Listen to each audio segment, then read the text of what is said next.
Right, guys, fresh news in. We've had another attack, this time on a 17-year-old girl in Lancashire in the UK. Unprovoked, a man in his 30s has been arrested for stabbing a 17-year-old girl in the neck with a kitchen knife. Now, I do have the footage, as I always get the footage. It's not graphic, but you see the stabbing. He stabs her in the neck with a big kitchen knife. Okay? So, we've just had the situation in Ireland where a man was nearly beheaded. Okay? We've had stabbings in Manchester recently in schools. We've got multiple people, loads of people have been killed. Loads of people have been stabbed to death. On a daily basis in this country, people are being slaughtered, guys. 17-year-old girl, 2 hours ago, it was reported on BBC News, articles. It's not reached the proper news channels yet on the TV. I don't even know if it will. Okay? That's why it's important that independent content creators push it out so people can see it. Because they might not tell you, they might not report on it. A 17-year-old girl has just been stabbed in the neck by someone, unprovoked. A 30-year-old man. And I don't know the origins of this man, but he does not look English. That's just my opinion, okay? That's all I can say right now. I don't know where he's from. I don't know who he is. But he stabbed the girl in the neck with a kitchen knife. Here's the footage.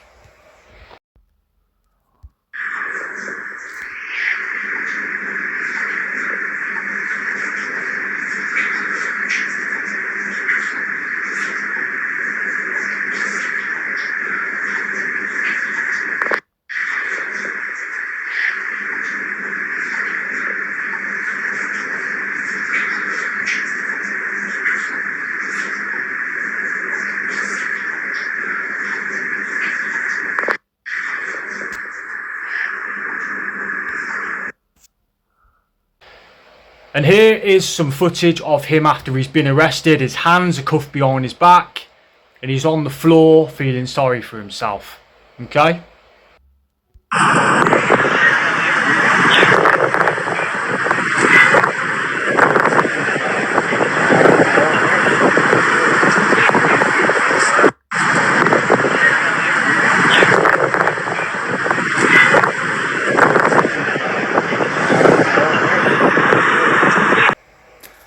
So I've also found pictures like this, and I don't know if someone's used AI to try and clear his face up, but I don't know if this is an accurate, but this is what people have put out. You'll see here.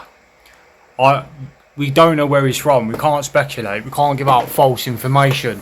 But what we do know as of now is this man, an unprovoked attack, has stabbed a 17-year-old girl in her neck with a kitchen knife. And we saw the footage, guys. It was a proper big kitchen knife. Straight in the neck. Boom, boom. Try getting her in there. She ran off. She ran off, obviously panicking, trying to get help. Because she's just been stabbed. You know, especially after seeing the Nemri Hovac situation. I bet that girl was panicking. I bet that girl was really scared. I bet she thought she was going to die. People are saying she's in critical condition and she's currently in hospital receiving treatment. So we'll have to wait for an update on that. But I'm going to read you an article now. BBC News article. So here is the news article. And we're waiting for it to come on the official news on the TV. I don't know if it has yet. But as I'm making this video. But keep in mind, guys. Keep an eye out for it. If they don't put it on the news, you know they're trying to cover it up. And they're just putting it in the papers. BBC News. Girl, 17, stabbed in the neck in a street attack. The girl is being treated in hospital for a stab wound to the back of her neck. That was 2 hours ago, more like 3 now, since I've been making the video. A 17-year-old girl is being treated in hospital after being stabbed in the neck. Armed officers from Lancashire Police were deployed to the scene in Brearfield near Nelson and arrested a 30-year-old man on suspicion of attempted murder. The force said it has been called to Wood Street at 15:06 following reports that a girl had been stabbed in the back of the neck. It is understood her injuries are not believed to be life-threatening. A force spokesperson said, "We know that this will cause alarm in the local community and extra patrols will be in the area this evening to provide reassurance. Lancashire Police has urged anyone who may have witnessed the stabbing or who may have CCTV or doorbell camera footage to come forward." As we know, people do have the footage because I put the footage in my video. The footage is out there. Okay? It was a Ring doorbell camera, I believe. So a girl is being treated. It does say there that she's stable. She's not in critical condition. But someone did put on X that she was. So we can't believe everything that people say. But we must always fact check everything. Because people get things wrong, you know. Even the news reporters were getting things wrong the other day with the Belfast beheading guy. So we must always check. And we also need to remember that they do tend to try and cover things up. They're not, the media, the government, they're not going to want to cause alarm. Look at what's just happened in Belfast in Ireland with the civil unrest. They're not going to want to cause alarm. They're going to tell the public the injuries are not bad, the injuries are not serious. They're going to say, they're going to try, right, and paint this narrative that everything's okay. It's just a little knife wound. It's all okay. It's fine. You know, there's people coming out now saying about the Belfast beheading picture that people were putting out of all the cuts all over his face and stuff, all the cuts. They were coming out basically saying, right, that there was a picture circulating that was not the correct picture of the victim, which is the picture I showed you in the video also, right? Okay. So you're saying, and then they put another picture out apparently, his eye was closed and his skin was all completely clear and fine, no cuts. Right? But they said before that he suffered cuts to his face. The picture they've just put out now, we're talking about the Belfast guy, right? The victim. The picture they put out today, his face is all clear. He's just got a closed eye. He was bloodied up and cut up, guys, on the floor. And now they're trying to tell us that his face was all clean and he's fine. He's just lost an eye. And a couple of lacerations on his neck. They told us beforehand that he had suffered severe wounds, cuts to his face. And then they're putting out pictures with no cuts on his face. We've got to watch this media, guys. The media and the narrative they're pushing. They lie. They do lie. And they're going to try and make people that are reporting on it look like we're posting false information. That guy was bloodied up on the floor, cut up.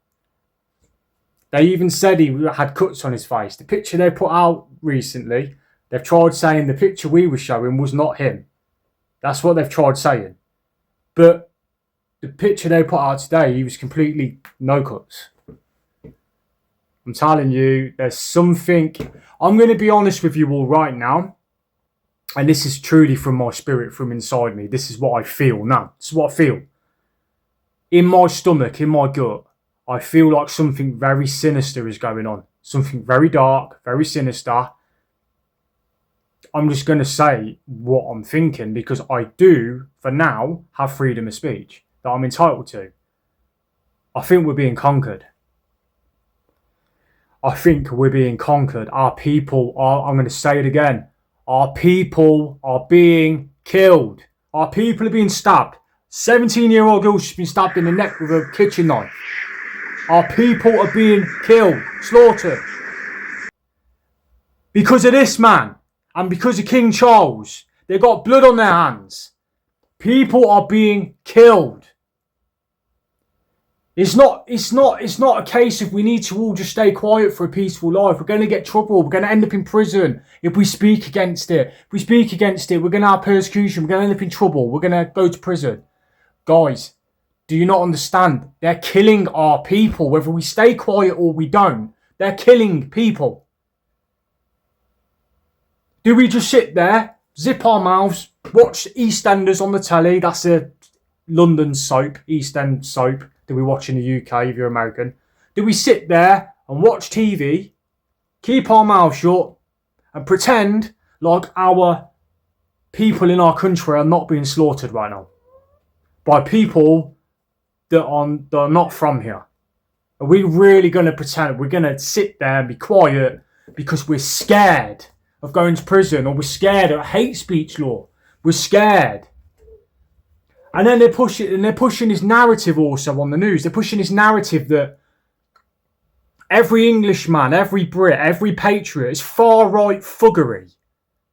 And apparently all the far-right, all the patriots, the people that want a safe country for their women and children and men, the people that want a safe country, okay, they're being all tarnished with the same brush that they're all far-right racist thugs. They're not racist. No, none of them are racist, guys. It's all a lie, right? These people, the media and that, they're pushing this thing saying that all the English patriots are racist. They're not. They're concerned because their people, their families, their communities, they're being stabbed in the street. They're being killed by people that shouldn't be here. They're being let in for obviously a very dark agenda. A sinister, dark, evil agenda. If you don't know what I'm talking about, look into Keir Starmer and research the Fabian Society and how this whole system is a global blood cult. It's a cult. They're evil. We've got to wake up because our people are going to keep dying. Okay? They're not far right. The patriots of England, they're not far right. They're very concerned. People are being killed. Okay? They want us to stay quiet, not be able to tell you what's going on. They want to sling us in prison with new laws they pass, right? Meanwhile, they're letting all these people in, these young age fighting men that are killing everybody. It's so wrong on many levels, right? And if we must stand on the right side of history. We are Christian. This is a Christian nation. This is England, okay? Right? There's talks about them even not wanting us to put our England flag up for the World Cup. I'm going to put mine up. There's talks about not being allowed our England flag, guys, because it represents St. George. St. George was a Christian martyr for fighting the dragon. We've got a problem. And I'm not inciting violence in any way. I'm not. Okay? I advocate for peace. I'm just telling you, we've got a problem. People are being killed. 17-year-old girl has just been stabbed in the neck with a kitchen knife by a 30-year-old male. I wonder where he's from. I'm not going to speculate. I don't know. I wonder where he's from. So this post here on Working Class Patriot, we will not forget Wayne Broadhurst, who was randomly stabbed to death in the street by an Afghan. To that breaking news that we touched on a moment ago, a 22-year-old man charged over the multiple stabbings in Uxbridge. Let's go to Sam Harrison, our correspondent. Sam, tell us more. Well, the police presence here on Midhurst Gardens in Uxbridge has steadily increased through the course of the day, all culminating with this charge. 22-year-old Safi Dawood has been charged with attempted murder, 2 accounts of attempted murder and 1 count of murder. And over the course of today, we have been able to piece together a bit more about what happened in connection to this case. It's believed that Safi Dawood is an Afghani national, that he came to the UK in the back of a lorry in 2020, that he claimed asylum in 2022 and had a right to remain here because of that. Now, on Monday evening at around 5 o'clock, it's believed that he viciously attacked 3 people on this street in Uxbridge. One of them was a 49-year-old man who sadly lost his life in connection to this. He's been named locally as Wayne Broadhurst, and he also attacked a second man, a 45-year-old man, and a 14-year-old boy. The 45-year-old man remains in hospital with what we're told are life-changing injuries. So this 22-year-old has been charged with those counts, one of murder, two of attempted murder, and there'll now be a lot of questioning and examination about his presence here. Just from speaking to people on the street today, there's a real sense of anxiety, a sense of fear here. And we also have Rhiannon Sky White as well, that was murdered. She was murdered by an immigrant from Sudan with a screwdriver, stabbed to death with a screwdriver, for no reason, on the way home, on a train platform. This is the depraved dance of a murderer high on his crime. Deng Cholmajek had attacked a staff member from the asylum hotel where he was being housed. Outside he celebrated, while in the background police and paramedics rushed to help. Seemingly excited after stabbing 27-year-old Rhiannon White more than 23 times with a screwdriver. She died in hospital 3 days later, never making it home to her son. Today, her sister said she'll never forget telling him. The screams of pain from this beautiful little boy will haunt me for the rest of my life. Rhiannon's life was not the only one taken that day. Majek stole a crucial piece from all of us. Throughout this trial, we have been given no reason as to why he chose Rhiannon. No accountability for his actions, and no remorse. On the 20th of October last year, Majek, circled in green, kept staring at Rhiannon, seen here with blue hair. One colleague said it felt like he was planning something. He was. After she finished her shift at 11 p.m, Rhiannon left the Park Inn Hotel on foot, crossing a car park and walking under the motorway to reach Bescott Stadium station.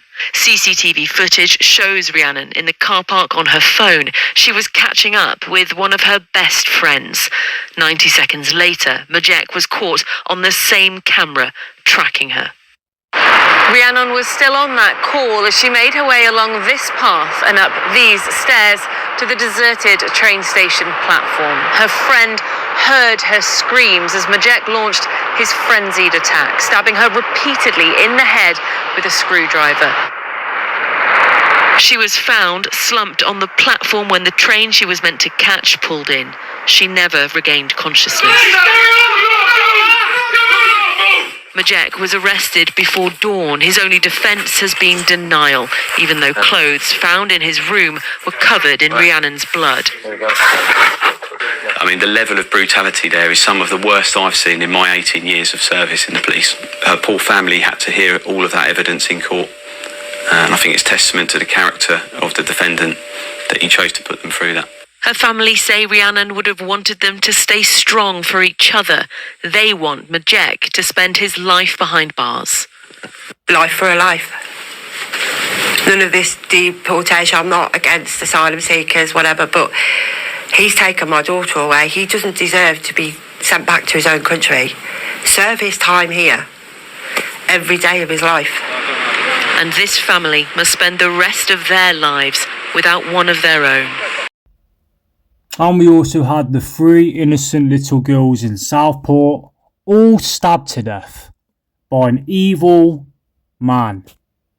Faced with the anguish of the Southport knife attack today, as the photos and names of its 3 young victims were released.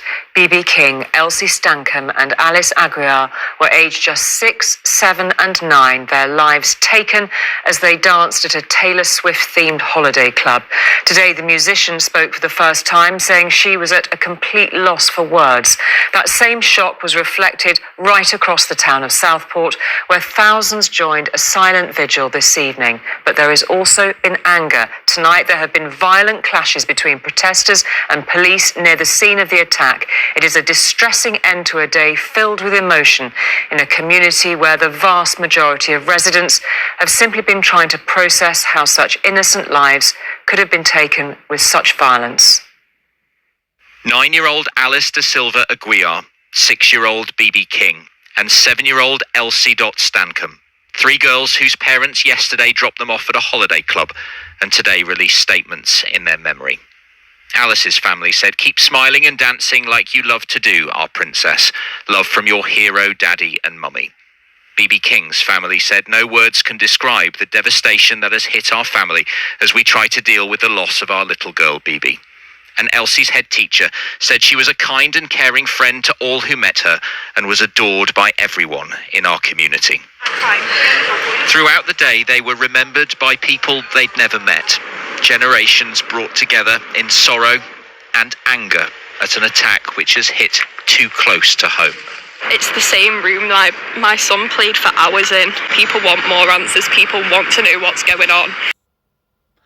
So that there was 3 people, okay, that were innocently, well, I say 3 people, there were 3 children, okay, there was the man, and there was Rhiannon Sky White. There are many more, okay, many more people are being attacked and stabbed by these evil men, okay, look, this guy here is also Sudanese, asylum seeker, hotel, right, attacked 6 people with a knife.